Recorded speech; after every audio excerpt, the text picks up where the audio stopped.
Hola, soy Armando Fernández, director del Colegio Alameda de Osuna, consultor de Intel Educación, y hoy vamos a hablar de la gestión del cambio metodológico en este apasionante mundo que es la educación. Vamos a ver tres partes fundamentales: qué está pasando en el entorno, cómo son los profesores del futuro, casi ya del presente, y finalmente una pequeña propuesta de Intel para elaborar proyectos educativos.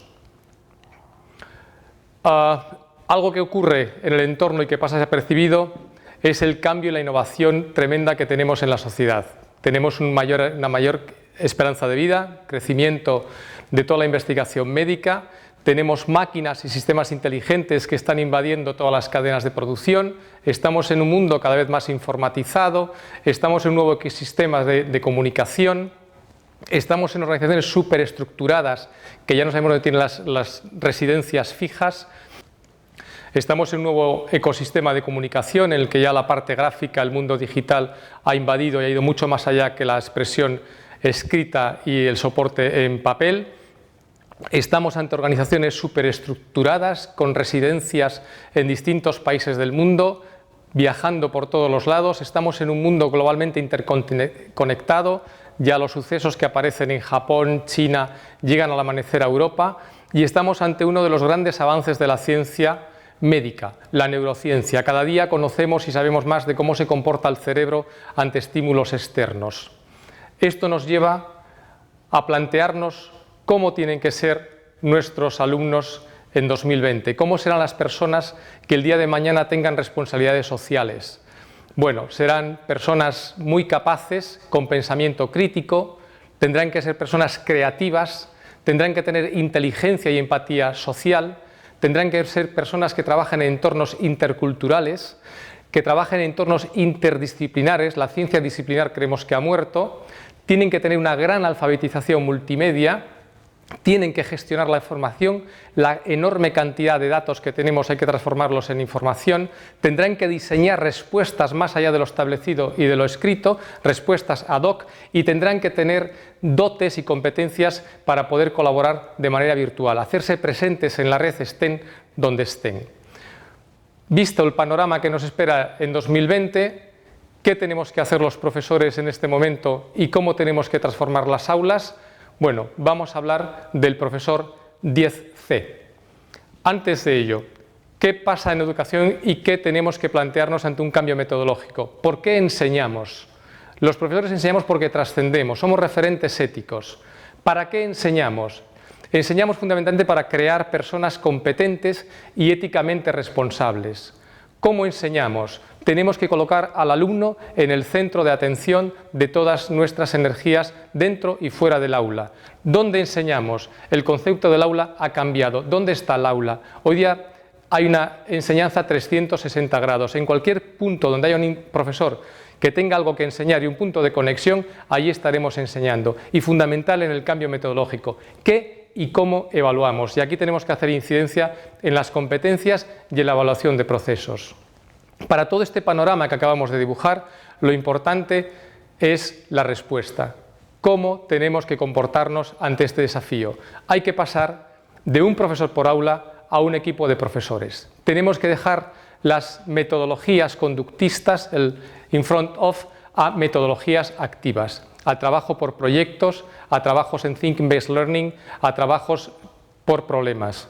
Tenemos que incluir la gamificación. Aprovecho para recomendaros que veáis después los vídeos de Fernando Rodríguez que hablan sobre gamificación. Tenemos que incorporar de una vez por todas la evaluación por competencias y hacer las rúbricas como algo normal en el proceso evaluativo. Deberíamos de incorporar también a expertos externos que pueden tranquilamente aparecer por los colegios. Deberíamos de incorporar elementos multimedia, elementos digitales y dispositivos dentro de las aulas. Es lo que denominamos SAC. SAC significa Sistemas de Aprendizaje y Conocimiento. Viene a sustituir al tan manido TIC y TAC de tecnologías de la información. Cuando hablamos de SAC, hablamos de metodología, de contenidos, hablamos de actitudes del profesor, actitudes del alumno, hablamos de procesos de evaluación. Y la última, y muy poco explotada en España todavía, el colegio debe de convertirse en el motor de cambio social del entorno. Tiene que incorporarse en el entorno social en el que esté de una manera de salida y también con la incorporación de profesionales externos. Vamos entonces al profesor 10C que necesitamos para esta ocasión. Sencillo, un profesional que conoce lo que enseña, pero que conoce también a los alumnos, que habla de inteligencias múltiples con los alumnos y habla de inteligencia emocional. Un profesor capaz de crear, un profesor capaz de colaborar, un profesor capaz de compartir lo que hace, que tiene capacidades para comunicar y que además es capaz de conmover, despierta pasión en los alumnos, incita al aprendizaje, motiva y ayuda a crecer como persona en un contexto de cambio continuo. Este es nuestro rol y esto es nuestro desafío en la escuela que tenemos actualmente. ¿Qué podemos hacer con lo que tenemos alrededor y de una manera práctica para finalizar? Vamos a ver una pequeña herramienta que contribuye a gestionar este cambio metodológico. Se llama ITAO, Intel Teach Advanced Online. Os invito a que entréis y la podáis testear y en ella podréis construir propuestas metodológicas o proyectos educativos para personalizar el aprendizaje en busca del desarrollo competencial y del trabajo colaborativo entre los profesores. ¿En qué consiste la propuesta metodológica que se recoge en ITAO y que debe de formar parte de la gestión del cambio? Tenemos que plantear a los alumnos situaciones reales, verosímiles, hay que ponerlos en situación. El aprendizaje tiene que ser relevante para el alumno, tiene que estar relacionada con el currículo, tiene que tener un enfoque multidisciplinar. Se acabó la clase única y exclusiva de una materia, la ciencia disciplinar no existe. Tiene que estar enfocada al desarrollo de las competencias básicas. Necesita diferentes hitos de evaluación durante el proceso y de las soluciones finales. Tiene que utilizar elementos multimedia, dispositivos del alumno, móviles o no móviles. Tiene que utilizar contenido digital. Tiene que estar en constante revisión y reflexión.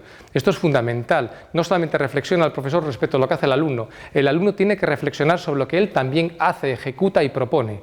Y desde luego tiene que contribuir al desarrollo profesional de los profesores cuando trabajan creando proyectos educativos. La herramienta sencilla que podéis ver a continuación tiene 6 sencillos pasos. El primero de créditos y requerimientos técnicos, donde haremos una pequeña descripción del prototipo que vamos a hacer. A partir de ahí catalogaremos, especificaremos para quién está dirigido el proyecto, la etapa, el curso y el tema curricular. Entraremos en programación, fijaremos los objetivos, hablaremos de criterios de evaluación o de estándares de aprendizaje, señalaremos las competencias básicas que vamos a desarrollar durante el proyecto y estableceremos actividades bien creadas dentro de la herramienta o que podemos sacar vía Tovari para que el alumno trabaje después en casa en un entorno gamificado. Cuarto paso, sencillo, muy estructurado, ¿qué metodología vamos a emplear? Vamos a trabajar en educación basada en proyectos, vamos a incluir estrategias de Space Viking de aprendizaje colaborativo, vamos a incluir Thinking Based Learning del profesor Robert Schwartz. ¿Qué vamos a hacer? ¿Cómo lo vamos a temporalizar? Y vamos también a seleccionar los objetos de aprendizaje.